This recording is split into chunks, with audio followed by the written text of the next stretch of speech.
दूसरी जानिब अकरम शेख भी मीडिया से बात कर रहे हैं। कंपनी ने, हमने नहीं, कंपनी ने ये ऑफशोर कंपनी से ये फ्लैट्स खरीदे और 2006 में for settlement of our outstanding portfolio ये हुसैन नवाज साहब के नाम ट्रांसफर कर दिए। मोहतरमा मरियम नवाज साहिबा इसमें सिर्फ एक ट्रस्टी हैं जो अल्लाह रब्बुल आलमीन हुसैन को लंबी उम्र दे, जो उनकी वफात की सूरत में वो सिर्फ उनके ट्रस्ट को उनके वरसा तक तकसीम करने की जिम्मेदारी है। उनका कोई बेनिफिट नहीं है, वो बेनिफिशियल ओनर नहीं है और महज एक ट्रस्टी हैं और इसलिए वो किसी भी तरीके से लायबल नहीं है। और एक सवाल जो अदालत में और बहुत काबिल गौर है वो ये है कि क्या वजीर आज़म के बच्चे अगर मुल्क में रहें तो उसकी तो समझ आती है कि स्कैंडल बने, लेकिन अगर वो बैरून मुल्क जाकर अपना रोजगार कमाएं और अगर रोजगार ना कमाएं तो वो क्या करें।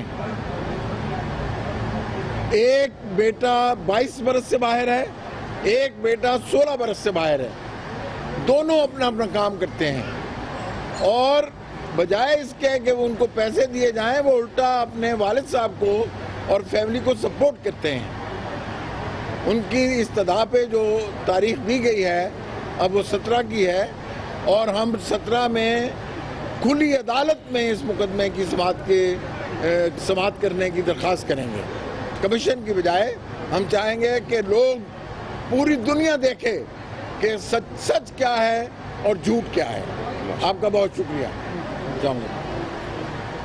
वजीर आजम के बच्चों के वकील अकरम शेख सुप्रीम कोर्ट के बाहर मीडिया से गुफ्तगू कर रहे थे और इस मौके पर उन्होंने बताया कि पाकिस्तान से कोई पैसा बाहर नहीं गया। साथ ही उन्होंने एक दफा फिर से इस मौक़िफ़ को भी दोहराया कि मरियम नवाज फ्लैट्स की ट्रस्टी हैं, वो उनकी बेनिफिशियल ओनर नहीं है। साथ ही साथ उन्होंने ये भी कहा कि वजीर आजम के बच्चे बाहर कारोबार करते हैं, बल्कि वो तो इसके बजाय कि वो पैसे पाकिस्तान से मंगवाएं बल्कि वो तो अपने वालिद को पैसे भिजवाते हैं। तो अकरम शेख जो कि आज पेश हुए हैं वकील के तौर पर हसन, हुसैन और मरियम नवाज की जानिब से, उन्होंने अकरम शेख ने बाहर मीडिया से जो बातचीत की वो आपने मुलाहिजा की।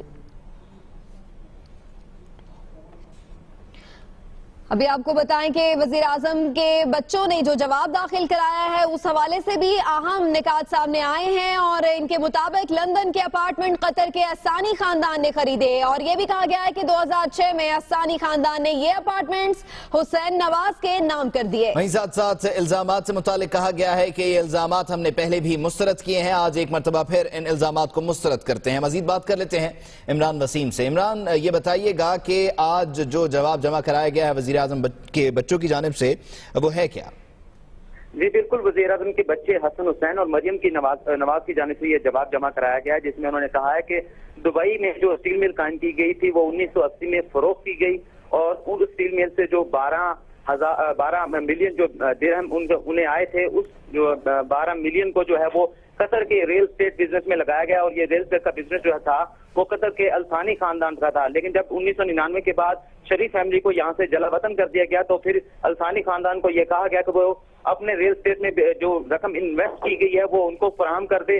तो उस रकम की वापसी के बदले में अल्सानी खानदान ने ये जो लंदन के फ्लैट से 2006 में हुसैन नवाज के नाम कर दिए हैं और जवाब में ये भी कहा गया कि 2006 से पहले ये जो लंदन के अपार्टमेंट थे ये अल्सानी खानदान की मलकियत है और शरीफ फैमिली को उन्होंने इजाजत दे रखी थी। अल्सानी खानदान ने इन अपार्टमेंट को इजाजत इस्तेमाल करने के हवाले से और इन अपार्टमेंट के जो भी अखराजात होते थे वो कतर का अल्सानी खानदान ही बर्दाश्त करता था। जी तो इमरान, ये फ्लैट्स अब किसकी मिल्कियत हैं? क्या उन्होंने गिफ्ट कर दिए या फिर खरीदे गए? ये बात वाजे नहीं की गई क्या?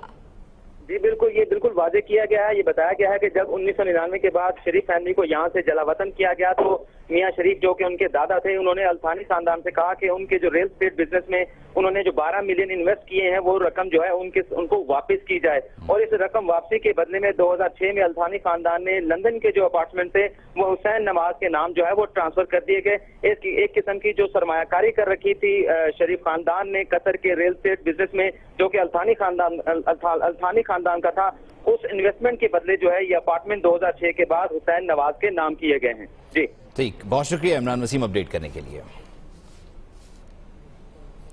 आगे बढ़ते